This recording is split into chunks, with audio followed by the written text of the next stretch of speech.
मेरे प्यारे श्रोताओं, आज से आप सुनेंगे अधिक मास महात्म्य अर्थात पुरुषोत्तम मास की पवित्र कथाएं। शास्त्रों के अनुसार प्रत्येक तीसरे वर्ष आने वाला यह पुरुषोत्तम मास अत्यंत पवित्र और दुर्लभ माना गया है। यह मास भगवान श्री हरि को अत्यंत प्रिय है। इस पूरे मास में जप, तप, दान, स्नान, श्रीमद् भागवत गीता पाठ, श्री राम कथा श्रवण, श्री कृष्ण भक्ति तथा भगवान विष्णु की आराधना करने से अनंत पुण्य की प्राप्ति होती है। मेरे प्यारे श्रोताओं, इस मास में की गई छोटी सी भक्ति भी अक्षय फल देने वाली कही गई है। जो मनुष्य श्रद्धा से भगवान का नाम लेता है, तुलसी सेवा करता है, दीप दान करता है अथवा एक समय सात्विक भोजन करके भगवान का स्मरण करता है, उस पर पुरुषोत्तम भगवान की विशेष कृपा बरसती है। आप समझ रहे हैं, सनातन धर्म में कोई भी काल व्यर्थ नहीं माना गया। प्रत्येक मास का अपना देवता और अपना महत्व है, किंतु अधिक मास की कथा अत्यंत करुणामयी है, क्योंकि प्रारंभ में इस मास का कोई स्वामी नहीं था।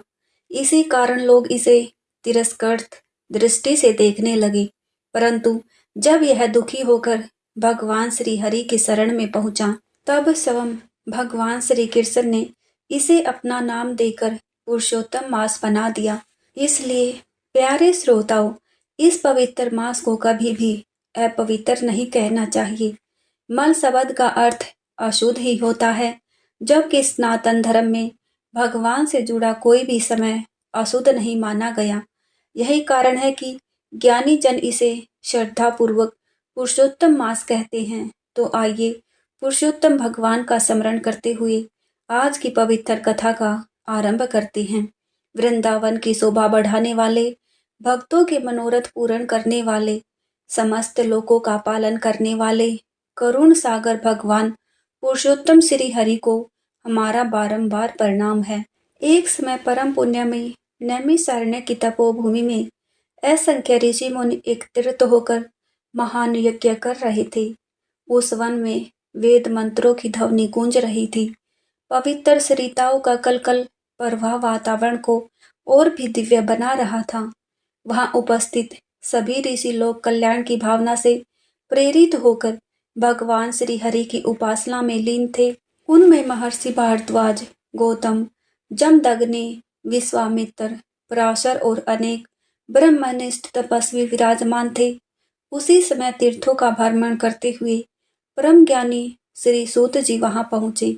उन्होंने अनेक पवित्र धामों में स्नान किया था। देवताओं, ऋषियों और पितरों का तर्पण करके भगवान का नाम स्मरण करते हुए पृथ्वी का परिभ्रमण किया था। जब ऋषियों ने उन्हें आता देखा, तब सभी सम्मान पूर्वक खड़े हो गए। शौनक आदि मुनियों ने हाथ जोड़कर उनका स्वागत किया और कहा, हे सूत जी, आप परम भाग्यशाली हैं। आपने महर्षि वेदव्यास की कृपा से समस्त पुराणों का सार जाना है। कलयुग में पाप और दुखों से पीड़ित मनुष्य के कल्याण के लिए हमें ऐसी कथा सुनाइए, जिससे भगवान श्री हरि की भक्ति जागृत हो और जीव का उद्धार हो जाए। ऋषियों की विनम्र वाणी सुनकर सूत जी अत्यंत प्रसन्न हुए। उन्होंने कहा, हे मुनियों, आप सभी धन्य हैं जो पुरुषोत्तम मास की महिमा सुनना चाहते हैं। यह कथा मनुष्य के भीतर छुपे अज्ञान को दूर करने वाली और भगवान की कृपा प्राप्त करने वाली है। इतना कहकर सूत जी महाराज ने दिव्य पुरुषोत्तम मास की कथा का विस्तार आरंभ किया। वे बोले, हे ऋषियों, यह अधिक मास कोई साधारण समय नहीं है।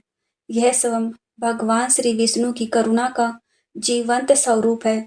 जैसे भगवान पतित जीव को अपनाकर उसे महान बना देते हैं, वैसे ही इस उपेक्षित मास को भी अपने नाम से विभूषित कर पुरुषोत्तम मास बनाया। जब भगवान श्री कृष्ण ने इस मास को अपना स्वरूप घोषित किया, तब समस्त लोकों में आनंद छा गया। देवता पुष्प वर्षा करने लगे, सिद्ध और गंधर्व भगवान की स्तुति करने लगे। उस समय अधिक मास भगवान के चरणों में गिर पड़ा और रोते हुए बोला, प्रभु, संसार ने मुझे तिरस्कृत कहा, किसी ने मुझे शुभ नहीं माना, परंतु आज आपने मुझे अपने नाम से पवित्र कर दिया। भगवान श्री कृष्ण मुस्कुराए और बोले, हे पुरुषोत्तम मास, अब जो भी मनुष्य श्रद्धा से तुम्हारा व्रत करेगा, हरि नाम का जप करेगा, तुलसी सेवा करेगा और दया भाव रखेगा, उसे अक्षय पुण्य प्राप्त होगा। मेरे प्यारे धर्म प्रेमी श्रोताओ, जरा विचार कीजिए, भगवान की कृपा जब होती है, जब तिरस्कृत भी पूजनीय बन जाता है। यही भगवान की शरण की वास्तविक महिमा है। पद्म पुराण में वर्णन आता है कि एक बार देवर्षि नारद ने भगवान विष्णु से पूछा, हे प्रभु, इस मास में ऐसा कौन सा रहस्य है जो इसे सभी मासों में श्रेष्ठ बनाता है? भगवान बोले, हे नारद, अन्य मासों में किया गया पुण्य सीमित फल देता है, किंतु पुरुषोत्तम मास में श्रद्धा से किया गया छोटा सा सत्कर्म भी अनंत फलदायी हो जाता है, क्योंकि यह मास मेरे हृदय के समान प्रिय है। नारद जी ने पुनः पूछा, प्रभु, यदि कोई निर्धन हो, बड़े यज्ञ और दान करने में समर्थ न हो, तो क्या वह भी आपकी कृपा प्राप्त कर सकता है? भगवान बोले, हे नारद, मैं धन नहीं देखता, मैं केवल भावना देखता हूँ। यदि कोई निर्धन भक्त मेरे से तुलसी दल अर्पित करे, एक दीपक जलाए, भूखे को अन्न दे या सच्चे मन से मेरा नाम ले, तो मैं उस पर तुरंत प्रसन्न हो जाता हूँ। आप समझ रहे हैं मेरे प्यारे श्रोताओं, भगवान को बाहरी वैभव नहीं चाहिए, उन्हें केवल चाहिए निष्कपट प्रेम। प्राचीन समय में अयोध्या नगरी में विष्णुदास नाम का एक वृद्ध ब्राह्मण रहता था। उनका घर टूटा हुआ था, शरीर वृद्धावस्था से दुर्बल हो चुका था, परिवार में कोई सहारा नहीं था, किंतु उसके हृदय में भगवान नारायण के प्रति अटूट प्रेम था। जब पुरुषोत्तम मास आया, तब नगर में बड़े बड़े अनुष्ठान होने लगे। धनी लोग विशाल यज्ञ करवा रहे थे, भव्य भंडारे लगाए जा रहे थे। यह सब देखकर विष्णुदास का मन दुखी हो गया। वह भगवान की मूर्ति के सामने बैठकर रोने लगा और बोला, प्रभु, मेरे पास तो कुछ भी नहीं, मैं आपकी सेवा कैसे करूं? कहते हैं, सच्चे हृदय से निकली पुकार कभी व्यर्थ नहीं जाती। उसी रात उसे सौपन में भगवान श्री हरि के दर्शन हुए। भगवान बोले, वत्स, दुखी मत हो, जो प्रेम से मुझे एक बूंद जल भी अर्पित करता है, मैं उसे स्वीकार करता हूँ। प्रातःकाल जब उसकी आँख खुली तो उसका हृदय आनंद से भर उठा। उसने निश्चय किया कि वह पूरे पुरुषोत्तम मास में प्रतिदिन प्रातः स्नान करेगा, तुलसी को जल देगा और भगवान का नाम जपेगा। अब वह प्रतिदिन भोर में उठता, कांपते हुए शरीर से नदी तट तक जाता, स्नान करके भीगे वस्त्रों में ही भगवान विष्णु का नाम जपता और घर लौटकर मिट्टी के छोटे दीपक से तुलसी माता के सामने दीप दान करता। उसके पास धन नहीं था, लेकिन श्रद्धा थी। धीरे धीरे उसके चेहरे पर अद्भुत तेज दिखाई देने लगा। नगर के लोग आश्चर्य करने लगे कि यह निर्धन वृद्ध इतना प्रसन्न कैसे रहता है। एक दिन नगर का एक धनी सेठ वहां आया। उसने देखा कि वृद्ध अत्यंत आनंद से भगवान का भजन कर रहा है। सेठ ने पूछा, बाबा, आपके पास तो कुछ भी नहीं, फिर भी आपके मुख पर इतनी शांति कैसे है? विष्णुदास मुस्कुराया और बोला, बेटा, जिसके पास भगवान का नाम है, उसके पास सब कुछ है। यह सुनकर सेठ मौन हो गया, क्योंकि उसके पास अपार धन था, लेकिन मन में शांति नहीं थी। उस दिन से वह भी प्रतिदिन वृद्ध ब्राह्मण के पास आने लगा और धीरे धीरे उसके भीतर भी भक्ति का प्रकाश जागृत होने लगा। मेरे प्यारे श्रोताओं, यही पुरुषोत्तम मास की महिमा है। यह केवल बाहरी पूजा नहीं सिखाता, बल्कि मनुष्य के भीतर छिपे अहंकार को मिटाकर उसे भगवान के समीप ले जाता है। स्कंद पुराण में कहा गया है कि जो मनुष्य इस मास में संयम रखता है, सात्विक भोजन करता है, भूमि पर शयन करता है और भगवान का स्मरण करता है, उसके अनेक जन्मों के पाप नष्ट होने लगते हैं।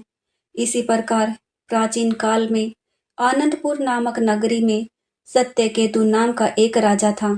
वह अत्यंत प्रतापी था, किंतु उसे अपने दान और धर्म पर बड़ा अभिमान था। जब पुरुषोत्तम मास आया, तब उसने विशाल यज्ञ करवाया और पूरे राज्य में घोषणा करवा दी कि ऐसा पुण्य कार्य पहले कभी नहीं हुआ। भगवान विष्णु ने उसके अहंकार को देखकर उसकी परीक्षा लेने का विचार किया। एक दिन एक वृद्ध सन्यासी महल के द्वार पर पहुंचे। उनके वस्त्र फटे हुए थे और शरीर दुर्बल था। उन्होंने द्वारपाल से कहा कि राजा से कहो, एक भूखा साधु दर्शन चाहता है। राजा उस समय अपनी प्रशंसा सुन रहा था। उसने कहा, भोजन देकर विदा कर दो। साधु बोले, मैं केवल भोजन नहीं चाहता, मैं राजा से मिलना चाहता हूँ। अतः राजा बाहर आया। साधु ने शांत स्वर में पूछा, राजन, तुम यह सब किस लिए कर रहे हो? राजा बोला, मैं पुरुषोत्तम मास में महान पुण्य प्राप्त करना चाहता हूँ। साधु मुस्कुराए और बोले, जहाँ अभिमान है वहाँ भक्ति अधूरी है। भगवान को स्वर्ण के महल नहीं चाहिए, उन्हें विनम्र हृदय चाहिए। इतना कहकर वे वहां से चले गए। राजा पूरी रात सो नहीं सका। अगले दिन उसने साधारण वस्त्र धारण किए और नगर के गरीबों की सेवा करने लगा। पहली बार उसने बिना दिखावे के दया और सेवा का आनंद अनुभव किया। उसी रात भगवान विष्णु ने स्वप्न में दर्शन देकर कहा, राजन, आज तुम्हारा व्रत पूर्ण हुआ, क्योंकि आज तुम्हारे भीतर से अभिमान समाप्त हुआ। मेरे प्यारे श्रोताओं, यही इस मास की सबसे बड़ी शिक्षा है कि भगवान केवल बाहरी पूजा से नहीं बल्कि हृदय की सच्ची भावना से प्रसन्न होते हैं। सूत जी महाराज आगे कहने लगे, हे श्रेष्ठ मुनियों, पुरुषोत्तम मास की महिमा केवल कथा सुनने मात्र से समाप्त नहीं होती, बल्कि इसका प्रभाव मनुष्य के जीवन के प्रत्येक कर्म पर पड़ता है। यह मास जीवन के भीतर छिपे अज्ञान के अंधकार को दूर करके उसके हृदय में भक्ति का दीप प्रज्वलित करता है। जिस प्रकार सूर्य होते ही रात्रि का अंधकार स्वयं मिट जाता है, उसी प्रकार जब मनुष्य श्रद्धा से भगवान श्री हरि का नाम लेता है, तब उसके भीतर के पाप, भय और मोह धीरे धीरे समाप्त होने लगते हैं। नैमिषारण्य में बैठे सभी ऋषि अत्यंत ध्यानपूर्वक यह कथा सुन रहे थे। वातावरण इतना पवित्र हो चुका था कि ऐसा प्रतीत होता था मानो स्वयं देवता भी उस कथा का श्रवण करने के लिए वहां उपस्थित हो। उसी समय महर्षि गौतम ने सूत जी से पूछा, हे महाभाग, यदि कोई मनुष्य जीवन भर पाप करता रहा हो, क्रोध और लोभ में डूबा रहा हो, तो क्या वह भी पुरुषोत्तम मास के प्रभाव से भगवान श्री हरि की कृपा प्राप्त कर सकता है? सूत जी मुस्कुराए और बोले, हे मुनिवर, भगवान की करुणा का कोई अंत नहीं है। यह पुरुषोत्तम मास तो पतित से पतित जीव को भी पवित्र करने वाला है। मैं आपको एक प्राचीन कथा सुनाता हूँ। प्राचीन समय में चंद्रपुर नाम की नगरी में रघुपति नाम का एक व्यक्ति रहता था। वह अत्यंत क्रोधी और कठोर स्वभाव का था। धन कमाने के लिए वह छल और कपट का सहारा लेता था। उसके घर में वैभव तो बहुत था, किंतु शांति बिल्कुल नहीं थी। परिवार के लोग उससे भयभीत रहते थे। नगर के लोग भी उससे दूरी बनाकर रखते थे। समय बीतता गया और उसके भीतर का अहंकार बढ़ता गया। एक दिन नगर में एक महान संत पधारे। वे पुरुषोत्तम मास की महिमा का वर्णन कर रहे थे। संत बोले, हे मनुष्यों, इस संसार का धन और वैभव क्षणिक है। अंत समय में केवल भगवान का नाम और शुभ कर्म ही साथ जाते हैं। पुरुषोत्तम मास ऐसा दुर्लभ अवसर है जिसमें भगवान स्वयं भक्तों की ओर करुणा दृष्टि रखते हैं। रघुपति भी वहां बैठा था। पहले तो वह उपहास करने लगा, किंतु धीरे धीरे संत की वाणी उसके हृदय में उतरने लगी। संत आगे बोले, यदि कोई मनुष्य सच्चे मन से पश्चाताप कर ले और भगवान की शरण में आ जाए, तो उसके अनेक जन्मों के दोष भी मिट सकते हैं। यह सुनकर रघुपति का हृदय कांप उठा। उसे अपने जीवन के अनेक पाप याद आने लगे। उस रात वह सो नहीं सका। प्रातःकाल वह संत के चरणों में गिर पड़ा और रोते हुए बोला, गुरुदेव, क्या मेरे जैसे पापी का भी उद्धार हो सकता है? संत ने उसके सिर पर हाथ रखा और बोले, वत्स, भगवान श्री हरि दया के सागर हैं। तुम इस पुरुषोत्तम मास में प्रतिदिन स्नान करो, हरि नाम का जप करो, भूखों को भोजन दो और अपने कठोर स्वभाव को त्याग दो। रघुपति ने उसी क्षण संकल्प ले लिया। अब वह प्रतिदिन प्रातःकाल नदी में स्नान करता, तुलसी माता को जल अर्पित करता और ओम नमो भगवते वासुदेवाय मंत्र का जप करता। पहले जो व्यक्ति दूसरों से कठोर वाणी बोलता था, अब वही विनम्र हो गया। नगर के लोग आश्चर्य करने लगे कि यह परिवर्तन कैसे हुआ। धीरे धीरे उसके घर का वातावरण भी बदलने लगा। जहाँ पहले कलह रहती थी, अब वहाँ शांति रहने लगी। मेरे प्यारे श्रोताओं, यही पुरुषोत्तम मास की वास्तविक महिमा है। यह केवल नियमों का पालन नहीं सिखाता, बल्कि मनुष्य के भीतर नया जीवन जगा देता है। नारदीय पुराण में कहा गया है कि इस मास में यदि मनुष्य क्रोध का त्याग कर मधुर वाणी बोले, तो उसे महान पुण्य प्राप्त होता है, क्योंकि भगवान को सबसे अधिक प्रिय दया और विनम्रता है। इसी प्रकार प्राचीन समय में सरयू नदी के तट पर माधवी नाम की एक वृद्धा रहती थी। उसका कोई अपना नहीं था। वह प्रतिदिन मंदिर के बाहर बैठकर भगवान श्री कृष्ण का नाम जाप करती। जब पुरुषोत्तम मास आया, तब उसने निश्चय किया कि वह पूरे मास प्रतिदिन मंदिर में दीपदान करेगी, किंतु उसके पास तेल खरीदने के लिए धन नहीं था। वह जंगल से तिल के बीज चुनकर लाती, उनसे थोड़ा सा तेल निकालती और मिट्टी का छोटा दीपक जलाकर भगवान के सामने रख देती। उसी समय नगर के धनी लोग बड़े बड़े दीपदान कर रहे थे। वे स्वर्ण के दीपक मंदिर में अर्पित करते और अपने दान का प्रदर्शन करते थे। एक रात भयंकर आंधी चली। मंदिर में रखे बड़े बड़े दीपक बुझ गए, किंतु माधवी का छोटा दीपक जलता रहा। मंदिर के पुजारी यह देखकर आश्चर्यचकित रह गए।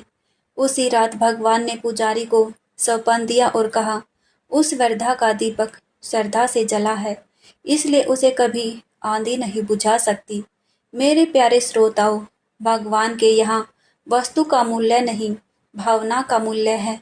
स्कंद पुराण में वर्णन आता है कि पुरुषोत्तम मास में गीता पाठ का विशेष महत्व है, क्योंकि गीता स्वयं भगवान श्री कृष्ण की वाणी है। प्राचीन काल में कांचीपुरम में श्याम सुंदर नाम का एक युवक रहता था। वह अत्यंत क्रोधी और अहंकारी था। छोटी छोटी बातों पर दूसरों का अपमान कर देता। एक दिन एक संत उसके घर आए और बोले, वत्स, इस बार पुरुषोत्तम मास में प्रतिदिन श्रीमद् भागवत गीता का पाठ करो। युवक हंसकर बोला, क्या केवल पुस्तक पढ़ने से जीवन बदल जाएगा? संत मुस्कुराए और बोले, श्रद्धा से पढ़ोगे तो भगवान स्वयं तुम्हारे भीतर परिवर्तन करेंगे। किसी प्रकार उसने पाठ आरंभ किया। आरंभ में उसका मन नहीं लगता था, किंतु धीरे धीरे गीता के उपदेश उसके हृदय में उतरने लगे। एक दिन उसने एक श्लोक पढ़ा, तब उसकी आंखों से आंसू बहने लगे। उसे अनुभव हुआ कि उसका क्रोध ही उसके दुखों का कारण था। उस दिन से उसका स्वभाव बदलने लगा। परिवार के लोग आश्चर्यचकित रह गए। पुरुषोत्तम मास समाप्त होते होते वह युवक शांत, विनम्र और भक्तिमय बन गया। आप समझ रहे हैं मेरे प्यारे श्रोताओं, यही इस मास का चमत्कार है। वह क्रोधी को शांत, अभिमानी को विनम्र और दुखी को आशावान बना देता है। इसी प्रकार भविष्य पुराण में वर्णन आता है कि इस मास में जलदान का अत्यंत महत्व है। एक बार वृंदावन के समीप एक गांव में मोहनदास नाम का एक किसान रहता था। वह अत्यंत गरीब था, किंतु भगवान श्री कृष्ण का परम भक्त था। जब पुरुषोत्तम मास आया, तब उसने सोचा कि मेरे पास धन नहीं, लेकिन मैं यात्रियों को जल अवश्य पिला सकता हूँ। उसने अपने घर के बाहर मिट्टी का बड़ा घड़ा रखा और प्रतिदिन उसमें शीतल जल भरकर राहगीरों को प्रेम से जल पिलाने लगा। कुछ लोग उसका धन्यवाद करते, कुछ उपहास भी उड़ाते, किंतु वह बिना किसी अपेक्षा के सेवा करता रहा। एक दिन दोपहर की प्रचंड गर्मी में एक वृद्ध यात्री वहां आया। उसका शरीर थकान से कांप रहा था। मोहनदास ने तुरंत उसे जल पिलाया और विश्राम कराया। वृद्ध ने प्रसन्न होकर कहा, वत्स, तुम्हारी यह सेवा भगवान तक पहुंच चुकी है। इतना कहकर वे वहां से चले गए। उसी रात मोहनदास को स्वप्न में भगवान श्री कृष्ण के दर्शन हुए। भगवान बोले, वत्स, प्यासे को जल पिलाना मुझे तृप्त करने के समान है। मेरे प्यारे श्रोताओं, यही कारण है कि हमारे शास्त्रों में जलदान को महादान कहा गया है। पुरुषोत्तम मास केवल व्रत और उपवास का समय नहीं, बल्कि दया, सेवा और करुणा का समय है। इसी प्रकार एक बार एक बालक प्रतिदिन मंदिर जाया करता था। मार्ग में उसे एक दुर्बल गाय दिखाई देती। वह अपनी रोटी का कुछ भाग प्रतिदिन उस गाय को खिला देता। धीरे धीरे उसके मन में भगवान के प्रति अटूट प्रेम जागने लगा। एक दिन मंदिर के पुजारी ने उससे पूछा, वत्स, तुम इतनी श्रद्धा से गौ सेवा क्यों करते हो? बालक बोला, मुझे लगता है जैसे गौ माता की सेवा करने से भगवान प्रसन्न होते हैं। पुजारी की आंखें भर आई। उसने कहा, बेटा, तुम्हारी यही भावना तुम्हारी सबसे बड़ी पूजा है। मेरे प्यारे श्रोताओं, सनातन धर्म केवल मंदिर की पूजा तक सीमित नहीं है। भूखे को भोजन, प्यासे को जल, गौ सेवा, संत सेवा और माता पिता का सम्मान, यही सच्चा धर्म है। पुरुषोत्तम मास में विशेष रूप से हरि नाम कीर्तन का महत्व बताया गया है। कहते हैं कलयुग में भगवान का नाम ही सबसे बड़ा सहारा है। प्राचीन समय में एक शिकारी था जिसका नाम भीमराव था। उसका जीवन हिंसा से भरा था। एक दिन वह जंगल में भटक गया। भूख और प्यास से व्याकुल होकर वह एक वृक्ष के नीचे बैठ गया। संयोग से उसी समय कुछ संत वहां हरि नाम कीर्तन कर रहे थे। हरे राम राम राम हरे कृष्ण। पहले तो वह उनका उपहास करने लगा, किंतु धीरे धीरे उसका मन शांत होने लगा। वह वहीं बैठकर भजन सुनता रहा। वर्षों बाद उस रात उसे भीतर से शांति का अनुभव हुआ। अगले दिन वह संतों के चरणों में गिर पड़ा और बोला, क्या भगवान मेरे जैसे पापी को भी स्वीकार करेंगे? संत बोले, भगवान का नाम पतित से पतित जीव को भी पवित्र कर देता है। उस दिन से उसने हिंसा छोड़ दी और भगवान का भक्त बन गया। मेरे प्यारे श्रोताओं, यही पुरुषोत्तम मास की वास्तविक महिमा है। यह केवल मनुष्य के कर्म नहीं बदलता, बल्कि उसके हृदय को भी बदल देता है। इसलिए हमारे ऋषियों ने कहा है कि इस मास में जितना अधिक हो सके भगवान का नाम लेना चाहिए, गीता का पाठ करना चाहिए, तुलसी माता की सेवा करनी चाहिए और दूसरों के प्रति दया भाव रखना चाहिए, क्योंकि भगवान केवल बड़े यज्ञों से नहीं बल्कि छोटे छोटे प्रेम पूर्वक कार्यों से प्रसन्न होते हैं। सूत जी महाराज आगे कहने लगे, हे श्रेष्ठ मुनियों, इस प्रकार पुरुषोत्तम मास की महिमा सुनते सुनते वहां उपस्थित सभी ऋषियों के हृदय भगवान श्री हरि की भक्ति से भर उठे। नैमिषारण्य का वह पवित्र वन हरि नाम के दिव्य घोष से गूंजने लगा। चारों ओर ऐसा अलौकिक वातावरण बन गया, मानो स्वयं देवता भी उस कथा का श्रवण करने के लिए वहां उतर आए हो। अनेक ऋषियों की आंखों से आनंद के अश्रु बहने लगे, क्योंकि वे समझ चुके थे कि यह पुरुषोत्तम मास केवल समय का एक अतिरिक्त भाग नहीं, बल्कि स्वयं भगवान श्री हरि की असीम करुणा का जीवंत स्वरूप है।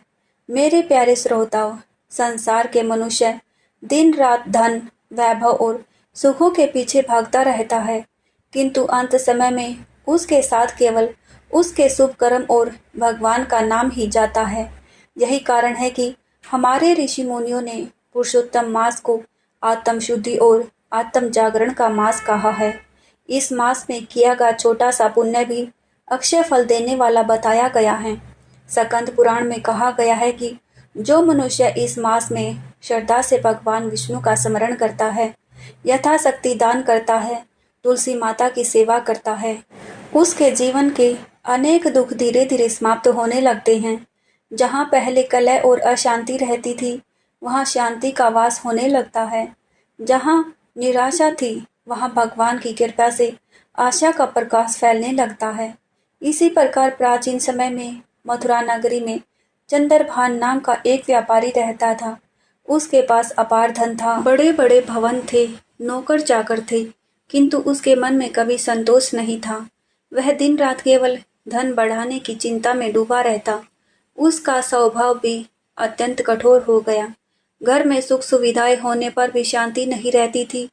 एक दिन नगर में एक महान संत पुरुषोत्तम मास की कथा सुना रहे थे। संत बोले, हे मनुष्यों, संसार का सबसे बड़ा धन भगवान का नाम है। धन और वैभव नश्वर हैं, लेकिन भक्ति अमर है।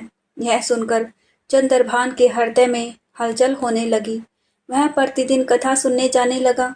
धीरे धीरे संतों की वाणी उसके हृदय में उतरने लगी। जब पुरुषोत्तम मास आरंभ हुआ तब उसने निश्चय किया कि वह पूरे मास भगवान श्री कृष्ण का स्मरण करेगा। अब वह प्रतिदिन प्रातःकाल स्नान करता, मंदिर जाकर दीपदान करता, गीता का पाठ सुनता और निर्धनों को अन्न दान देता। पहले जो व्यक्ति केवल अपने लोभ के बारे में सोचता था, वही अब दूसरों की सहायता में आनंद अनुभव करने लगा। एक दिन उसने देखा कि एक वृद्ध भूखा व्यक्ति मंदिर के बाहर बैठा काँप रहा है। चंद्रभान तुरंत उसके पास गया और प्रेम से उसे भोजन कराया। वृद्ध की आंखों से आंसू बहने लगे। उसने कहा, वत्स, आज तुम्हारा यह अन्नदान सीधे भगवान तक पहुंचा है। उस रात चंद्रभान को सपन में भगवान श्री हरि के दर्शन हुए। भगवान बोले, वत्स, जिस दिन मनुष्य दूसरे के दुख को अपना दुख समझने लगता है, उसी दिन उसकी भक्ति सच्ची हो जाती है। मेरे प्यारे श्रोताओं, यही पुरुषोत्तम मास की सबसे बड़ी महिमा है। यह केवल बाहरी पूजा नहीं सिखाता, बल्कि मनुष्य के भीतर दया, विनम्रता और प्रेम का प्रकाश जगा देता है। नारदीय पुराण में एक अत्यंत सुंदर प्रसंग आता है। एक बार देवर्षि नारद पृथ्वी लोक में भ्रमण कर रहे थे। उन्होंने देखा कि लोग पुरुषोत्तम मास का व्रत तो कर रहे हैं, किंतु उनके मन में अभी भी क्रोध, ईर्ष्या और अभिमान भरा हुआ है। यह देखकर नारद जी तुरंत वैकुंठ पहुंचे और भगवान विष्णु से बोले, प्रभु, मनुष्य व्रत तो करता है, पूजा भी करता है, लेकिन उसके मन की अशुद्धियां क्यों नहीं मिटती। भगवान श्री हरि मुस्कुराए और बोले, हे नारद, केवल शरीर से किए गए नियम पूर्ण फल नहीं देते। जब तक मन में दया, प्रेम और विनम्रता नहीं आती, तब तक भक्ति अधूरी रहती है।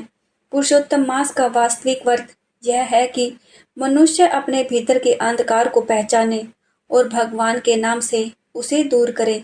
मेरे प्यारे श्रोताओं, जरा विचार कीजिए, यदि कोई मनुष्य दिन भर पूजा करे लेकिन दूसरों को दुख पहुंचाए, तो भगवान कैसे प्रसन्न होंगे। इसलिए हमारे शास्त्रों में मधुर वाणी को ही महान दान कहा गया है। प्रिय श्रोताओं, पुरुषोत्तम मास केवल बाहरी नियमों और कर्मकांडों का मास नहीं, बल्कि यह मनुष्य के हृदय को बदल देने वाला दिव्य अवसर है। इसलिए संत महात्मा बार बार कहते हैं कि इस पवित्र मास में जितना अधिक हो सके भगवान श्री हरि का नाम स्मरण करना चाहिए। घर में प्रतिदिन दीपक जलाना चाहिए, तुलसी माता की श्रद्धा से सेवा करनी चाहिए, श्रीमद् भागवत का पाठ करना चाहिए और माता पिता, गुरुजनों तथा संतों का आदर करना चाहिए, क्योंकि भगवान केवल बड़े यज्ञों और भव्य पूजा से प्रसन्न नहीं होते, बल्कि छोटे छोटे प्रेम पूर्वक कार्यों से भी अत्यंत प्रसन्न हो जाते हैं। यही इस मास की वास्तविक साधना है। तो आइए अब इस पवित्र कथा को यही विराम देते हुए हम सभी मिलकर पुरुषोत्तम भगवान से प्रार्थना करें। हे प्रभु, जैसे आपने तिरस्कृत अधिक मास को अपना बनाकर पुरुषोत्तम मास बनाया, वैसे ही हमारे जीवन के दोषों को भी अपनी कृपा से पवित्र कर दीजिए। हमारे भीतर भक्ति, दया, विनम्रता और सत्संग का दिव्य प्रकाश भर दीजिए। बोलिए पुरुषोत्तम भगवान की जय। बोलिए श्री राधे कृष्ण की जय। बोलिए श्री हरि विष्णु भगवान की जय।